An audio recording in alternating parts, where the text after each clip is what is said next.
સૌને નમસ્કાર.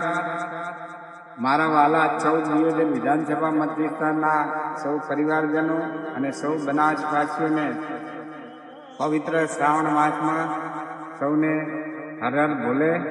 મિત્રો, અત્યારે આપણા વિસ્તારમાં વ્યાપક વરસાદ પડી રહ્યો છે.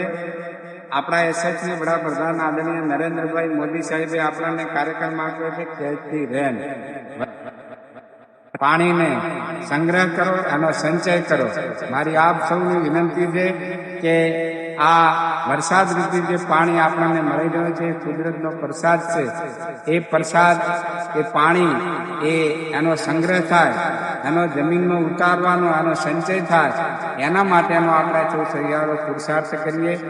આપણા ત્યાં જે ગામોની અંદર તળાવોમાં નર્મદાનું પાણી પહોંચવાનું છે, એ તળાવો સાફ થાય, એના આવરા સાફ થઈ અને વરસાદનું પાણી એ તળાવોમાં વળે, એના માટેની આપણે સૌ ચિંતા કરીએ.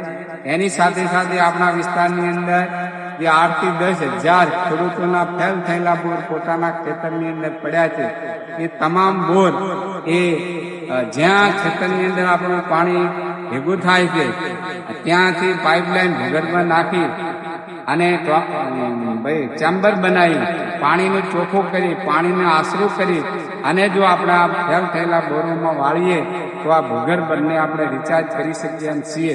તો મારી આપ સૌને વિનંતી છે કે આવો આપણે સૌ સહિયારો પુરુષાર્થ કરી. પાણી એ પરમેશ્વરનો પ્રસાદ છે. તળાવ એ જળદેવીનું મંદિર છે.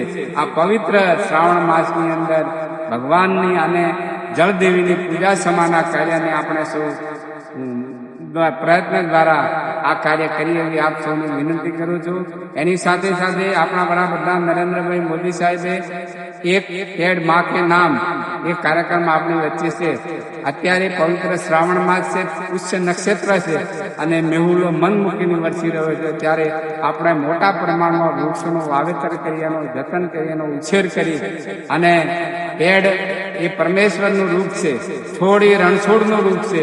તો આ પવિત્ર શ્રાવણ માસની અંદર આપણે આ ભગવાનના પૂજા સમાન આ પેડનું પણ આપણે જતન કરી અને પર્યાવરણ અને પાણી આ બંને ની જાળવણી દ્વારા આપણે આપણી આ સમસ્યાનું નિરાકરણ કરીએ એવી સૌને વિનંતી કરું છું. સૌનો આભાર. ભારત માતા.